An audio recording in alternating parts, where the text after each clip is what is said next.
Құрметті көрермен, жарнамадан оралдық. Жарнамаға кеткенге дейін Айдана сұрақ қойған болатын: сана биігінде Балнұрмен жолыға аласың ба деп. Және де менің ойымша, ол сұрақты қойғанына қарағанда Айдананың өзінің де күмәні бар сияқты. Сіздің жауабыңызды естейік. Әлде бірінші Айдананы тыңдайық па? Көзқарасын. Маңызды сізге. Тыңдайық па? Тыңдайық, әрине. Әр адамның ойы маңызды. Айдана? Жоқ, енді бұл тіркесті өзі жалпы Ернар жиі қолданады ғой. Сана биігінде жолығатын жан деп мен айтады ғой. Енді расымен де енді әңгімеміз жақсы келіседі, оны барлығы біледі ғой.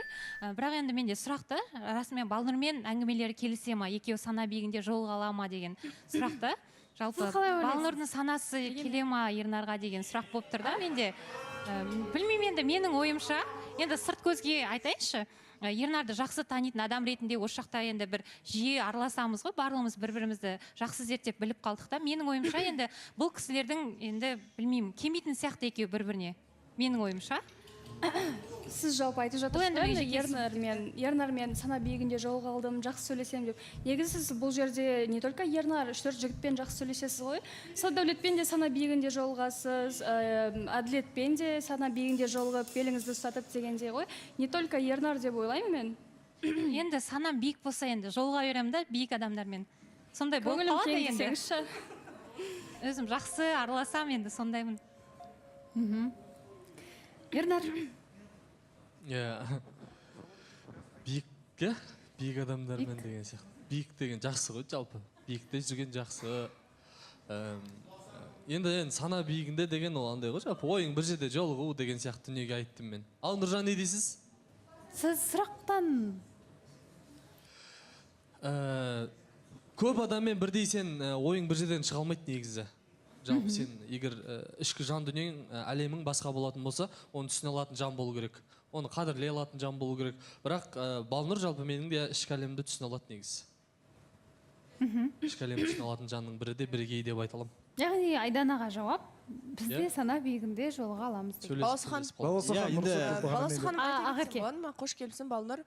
Негізі бір Ернар соңғы апталарда бір мықты бір сауапты іс жасаған сияқты да, бір екі әп-әдемі қыз кәдімгідей бір Ернарды бақытты қылып бір таласып отырғандай бір силуэт көрініп тұр да негізі біздерге.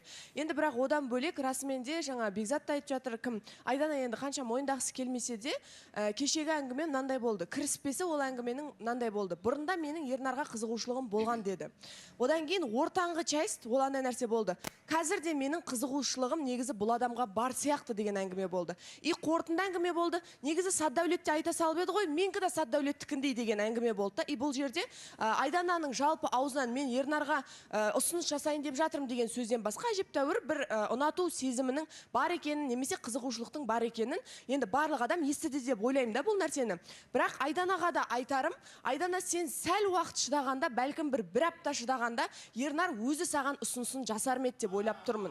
Себебі енді жалпы Ернардың былайынан бір реакциясына қарайтын болсақ, бұл нәрсеге бір қатты жанып күйіп Балнұрға түсіндірмей жатқанына қарайтын болсақ, жалпы Ернардың да қызығушылығы Айданаға деген взаимный сияқты ма деп ойлап қалам кейбір кезде.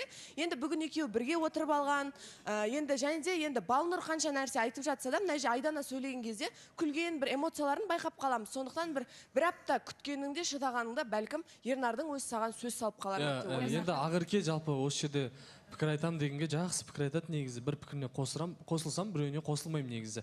Бір апта күтсең саған сөз салар еді деген сияқты әңгімені жаңадан бір-біріне ынтық болып тұр. Айдана, сен сөз салмағаннан бөлек басқа дүниенің бәрін айттың деп, вроде бір Айдананы көтергенде, вроде бір бүйтіп биікке шығарғандай нәрсе қылып танытады ғой. Енді пікір жақсы айтады дегенге. И сен жалпы мені онда тани алмаған екенсің. Жалпы осы уақытқа дейін араласқан уақыттың ішінде сен мені танығың да келмеген, тани алмағансың да. Сосын сөзінің басы былай басталды. Бір апта бір сауапты іс жасағандай бәрің бір екеуің таласып отқан адамның кейпін келді. Ешкім таласып отқан жоқ маған. Мен обычный пендемін. Ешкім таласып та отқан жоқ. Просто әңгіме барысында сөз айтылды. Сөз айтылғаннан кейін, ол шақта отқаннан кейін эфир барысында жауап беру керек ол дүниеге деп ойлаймын. Сондықтан оны сауапты іс жасағандай бір нәрсе, мен өзім жақсы араласатын жандарға өзімнің бір сауабымды төгіп жүрген шығар, білмейсіңдер ғой. Одан Иә, бөлек сол мен сауапты сауапты- жасайтын шығармын. Сол сауапты ісіңнің бір жемісі ма деп бәрібір бақытты болып Жоқ, отырсың ғой. оны сен- Адам дұрыс әрекет тыңда. Ақерке, сен андайсында ехидна жауап бересің. Жоқ, мен саған ехидна жауап беріп Сен жатқан всегда жоқпын. Сен сөйткенсің. айтып жатсың да былайынан. Жоқ, Зарина күте тұршы. Сен айтып жатсың да андай қылып, типа сен біреуді көтергендей болдың да әңгімені бұра салдың деп. Мен ешкімді бір көтеру үшін міндетті емеспін. Мен не нәрсені кеше көрдім, не нәрсені қалай түсіндім, сол нәрсені айтып жатырмын. Содан кейін айтып жатсың, сен мені танымаған екенсің деп. Я, как есть, мен ол нәрсені мойындаймын. Мен сені танымағанмын жалпы осы уақытқа дейін. Бірақ бұл жерде бір пікірді мықты айтады екен-ау деген сияқты әңгімелерсіз де былайынша келгенде, мысалы мен саған айтқан жоқпын, бір аптадан кейін Ернар келіп саған сөз салады, Айдана дайын отыр деген жоқпын мен. Салуы мүмкін еді деген әңгімені айттым. Себебі сенің реакцияңнан Ернар үйіне барып эфирді көрсең, сен Айдана сөйлеп қалса мәз боласың. Бүгін екеуің бір-бірлерінің қастарында отырсыңдар. Сол нәрселерден шығарылған бір қорытынды деп айтайыншы. И бұл жерде менің өзімнің көзқарасым үшін мен кінәлі емеспін деп ойлаймын. Ол допуск сендер бермеулерің керек. Қарашы, мен сен Айдана түсінбей отқаныңды мен түсінбей отырмын да, себебі сен жақсы түсінуің керек еді. Сендердің Сержан ағамен таныстықтарың қалай басталды мысалы? Сен мына жерде тұрып Сержан ағам бетін сүйген едің ғой, сол видео шыққаннан кейін екеуіңнің арақатынастарың талқыланып басталды да, ал Айдана кездескен де жоқ, олардың арасында флирт та болған жоқ. Осы жерде лучше мен басқа жігітке бос үміт бергенше, мына жерде өтірік алдағанша мен сезімді айта салайын деп, кәдімгідей шынайы болып ашық айтты да, барды бар деп. Мен ойымша дұрыс нәрсе істеді деп ойлаймын, және Балнұрдың ешқандай реніші бір орынсыз сияқты, себебі Ернар мен білем, таныстықта ешқандай қызға мен сені алам, жақсы көрем, сүйем кем деп айтпайды. Ол кәдімгідей сыйластықпен жалғастырып жүреді. Тем более мен ойлаймын, алдында бір жылап қалып жүрді ғой осы қыз. Балнұрға кішкене жанашырлықпен ғана жалғастырып жүрген сияқты. Осы қыздың жүрегіне тағы да салмақ болып кетпесінші. Мен жоқ деп айтсам, бұл қызға тым ауыр болады. Хотя бы осылай бір жұбаныш болайын деген сияқты ғана жалғастырып жүрген сияқты да. Бірақ Ернардың тарапынан бір қатты флирт, Айдананың тарапынан ондай болған емес. Тек адамына көзбен ұғады ғой бір-бірін. Сондай нәрселер ғана болған сияқты болды. Иә, балауса ханым мен жаңа айтып жатыр ғой. Жалпы Зарина бір әңгімеңді, пікіріңді білмеймін қаншама жыл, енді 1,5 жыл өтіп кеткен, бетінен сүйді деген әңгімеден бастамасаң да. Жоқ, Зарина, мысалы мен Сержан бір қызбен таныстықта жүргенде, бір қызбен уже 1 айдың көлемінде екеуі таныстықта, екеуі бір қызбен таныстықта жүргенде мен орталарына кіріп, Сержанның барып бетіне жабысып, мен саған қызығушылығым бар деп, или ол адамға маған сөз сал деген әңгіме айтқан жоқпын.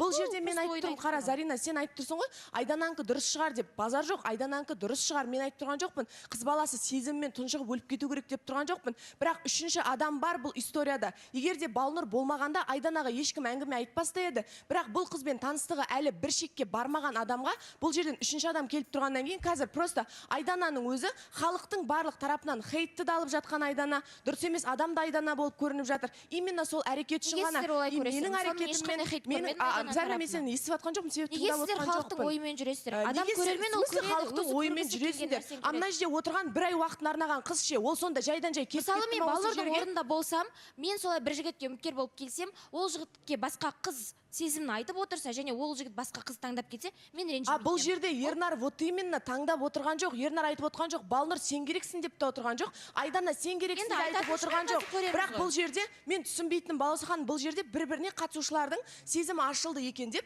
неге өзінің 1 айдан көп уақытын құртқан қыз? Мүмкін оның да сезімі ашылып кеткен шығар, мүмкін ол да Ернарды ұнатып бастаған шығар. Неге бұл қыз бұл жерден тұрып спокойно кетіп қалу керек? Жарайды, бақытты болыңдар деп. Мен Балнұрдың тарапынан агрессия емес, кәдімгі бір разъяснять еткісі келіп тұр ғой, ол нәрсені өте дұрыс деп ойлаймын. Балнұрдың орнында мен болсам, мен вообще былай спокойно отыра алмасам. Балнұр, өзіңіз не дейсіз?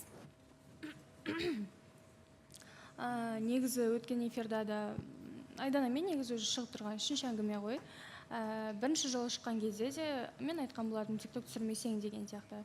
Өткен эфирда да тағы Айданамен әңгіме шықты. Не только Айдана, мына жерде отырған барлық қыз көрді, как мне было неприятно именно сол ситуациядан. Кеше сол именно сол эфирдан кейін Айдана тұрады да қайтадан Ернармен әңгімені шығарады. Білмеймін, или халықтың алдында осылай Ернармен енді талқыға түскен ұнайды ма, білмеймін, енді каждый раз осындай тема шығады, именно Айданамен Ернар. Яғни Айдананың қызығушылығым бар деген сөзіне Ернар кінәлі. Кінәлі болғанда қатысы бар. Жоқ, бұл жерде мен Ернарға ешқандай нәрсе айтып тұрған жоқпын. Балауса ханым, айту керек деп мен бір ойлаймын. суықтықты мен Ернарға қарай көріп отырмын қазір. Әлде сіздің жаңағы ренішіңіз, бір назыңыз қыздарға болып тұр ма, нақты Айданаға болып тұр, бізге дәл жай солай көрініп тұр ма?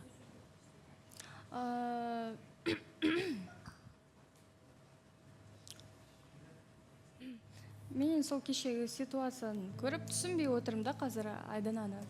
Неге айтты, неге шығарды ол сөзді? Қазір де айтып жатыр да, Ернар болсын, Айдана болсын айтып жатыр. Жоқ, ол жерде ешқандай сезім білдірген жоқпын, тек қызығушым болғанын айтты деп. Но мына жерде барлығы естіп отыр ғой, барлығы біліп отыр. Мен, может быть, дұрыс түсінбей қалған шығармын деп, мына жерде көрген адамдардан да, жалпы редакциядан да, мына жақта қатысушылар бөлмесінде отырған адамдардан да сұрадым да. Сезім білдірді ма или просто сезім болған деп айтты ма дедім. Барлығы айтты, я бойынша сіз қызығушылығым бар деп айтты деді. Мен ойладым, может, мен дұрыс түсінбей қалған шығармын деп. Но мен бұл жерде қаншама адамның ойын сұрадым. Балауса ханым. Өзіңіз қалай Балауса түсіндіңіз? ханым. Сізге қалай көрініп тұр?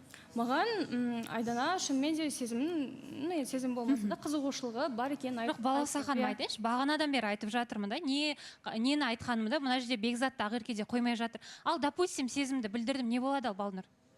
Допустим, сезімді білдірдім Ернарға. Жоқ, вы, получается, настолько себя не уважаете, екі танысып атқан адамның ортасына килігіп, или Ернардан басқа жігіт құрып қалды ма сіз? Ал алдыңғы ситуацияда қалай болды? Біздің Тұран екеуміздің арамызға мысалы неге Ернар гүлмен, аппақ гүлмен кіріп келді деген сияқты ғой? Енді ол сұрақ Ернарға ғой, маған емес. Енді сұрасаңызшы өзінен, қасыңызда тұр ғой, сұрасаңызшы. Балауса ханым, бияқта Ернар виноватый болып тұр ғой, екі қыздың қолын жібере алмай. Ой, қоя тұрыңызшы. Сіз виноваты деген қалай болады ол? Енді мынандай нәрсе ғой, мен ешқандай адамды қазір мынау керек деп айтып отқан жоқпын.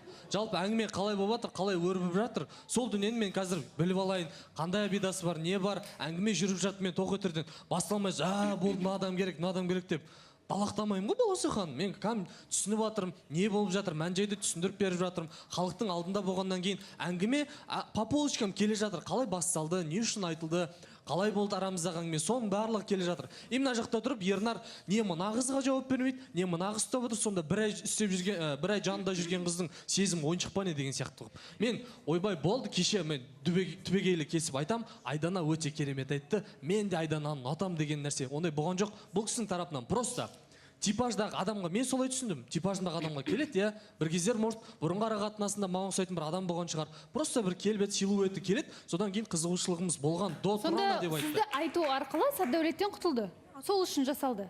Оны білмеймін енді кімнен не істеген деген сияқты. Просто енді ол кезде андай ғой Балауса ханым, кейде бір обстоятельства біздің қалауымызсыз, біздің жан қалауымызсыз болып кететін дүниелер болады. Бір сондай моментке бір Айдана тап болып қалды деп ойлаймын болды. Айгүл, айта қойыңыз, содан кейін біз негізі сыртта Ернар мен Айдана жайлы сөйлескенде Ернар айтқан болатын, мен Айданамен никак Айдананы қыз ретінде көре алмаймын. Біз екеуміз наверное дос ретінде сөйлесетін шығармыз. Айдана менен үлкен, маған үлкен қыздар ұнамайды. Балнұр айта кетейінші. айтылды ма? Балнұр қойсаңызшы. Өйтіп ондай қыздар ұнамайды деп айтқан жоқпын. Енді жоқ, қыз ретінде біз екеуміз қыз бен жігіт ретінде келмейміз. Балнұр, қара, шынайы жауап беру керек, мен саған ондай дүние айтқан жоқпын. Қазір сен өзіңнің сөзің жеңіл болғанмен, саған жеңіл болғанмен, өзгеге ауыл зіл.